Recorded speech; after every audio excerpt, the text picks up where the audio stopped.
Hey crafters, it's me, Jen Evers with Quality Crafts, and today I've got a really fabulous card tutorial for you. It is a 3-step easel. Instead of making just one easel card, it's like 3 easel cards all connected to make one. Now, first thing I'm going to do is show you all of the measurements and everything that you'll need to make the card yourself. You can pause the video and write them down if you want to just go ahead and make it. And then I'm going to take you step by step through right after I show you what the card looks like. Let's head to the table. So first of all, here are the measurements. You can see the first top 3 measurements are for the base. You have to fold them in half, and then you have to score the top piece in half again.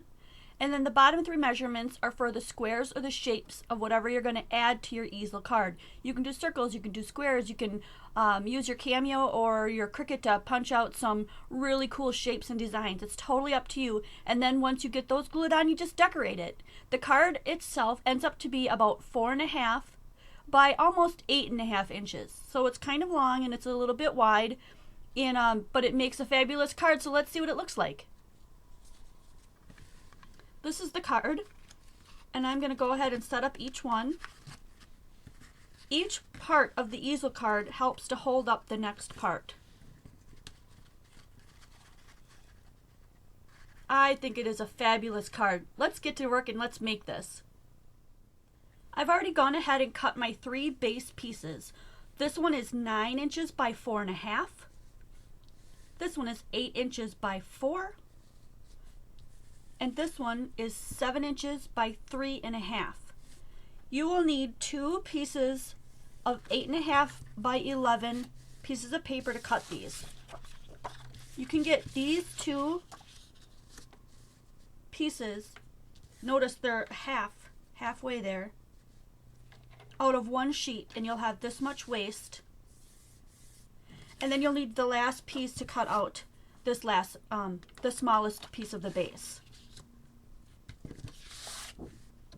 Okay, and you can do whatever you want, but it's usually easiest to do the base of one solid color. And then all we're going to do is we're going to take each one of these base pieces and fold them in half.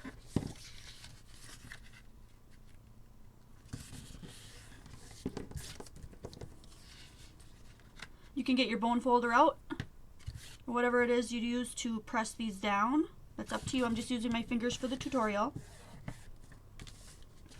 And then we need to make the score halfway on the top of each one of these. And all I'm going to do, instead of pulling out a score, is I'm just going to bend the top sheet in half.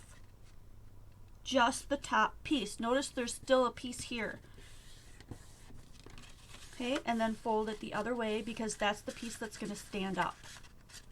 Okay, same with this one. We're going to go ahead and we're going to score it back on itself so that it folds in half. It's the halfway mark we're looking for. Do not bend or fold both sides, just the top. And then bend it the other way. That's the part that's going to stand up. And then the same with the little one. Fold it back on itself halfway.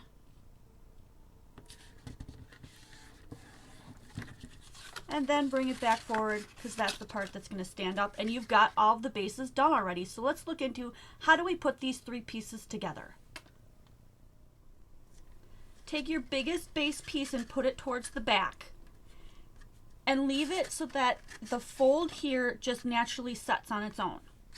Then do the same thing with the second piece, lining it up with where that falls, making sure that each side here is pretty even. They should be a little bit smaller than the one before. And then you let that fall where it naturally will, and then you add the third one. And then I look at it from the front view. Do I like each layer and how it can be seen? If you don't, you can tweak it and make it a longer card and pull these out. If you like it where they're all really close together, you can always push it back and make the card shorter. It's completely up to you. There is no right or wrong way or rule that says that you have to put this card together a certain way. If you need a specific measurement, I would say go ahead and mark the halfway line on each one, and that's where you'll glue it. Make sure also that when you're doing these 3 base pieces that you're using a sturdy cardstock so that your card will hold up, and save the pattern paper for the decorating. The next three pieces that we're going to use for decorating are the squares or the shapes. I chose just to do squares for this tutorial, but you can go ahead and cut these squares so that you know what size you want them, and then go ahead and cut an oval out or a circle out or any kind of a funky design or anything that you want.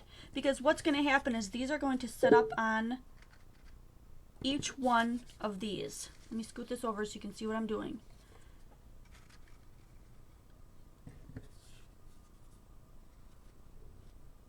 Now you can get a really better look for how exactly you want this to sit on your card, how you want to put your bases, basically is what I'm saying, because you want to be able to see each level. That is why I went ahead on my card here. Let me just scoot this over.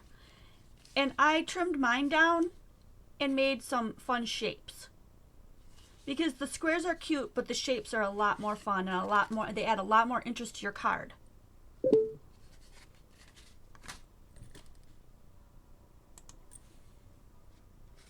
So that'll give you all the measurements you need to make those pieces, and then all that's left is for you to decorate your card. So have fun with that. I think some of the people in Quality Crafts might know or see what I'm doing here is that I'm making mine monochromatic in pinks. So I will go ahead and decorate this. If you want to stick around, I'll do a fast forward while I do that, and then we can see the finished product at the end. I'll leave some great pictures. Thanks for watching, guys. I'll see you guys next video.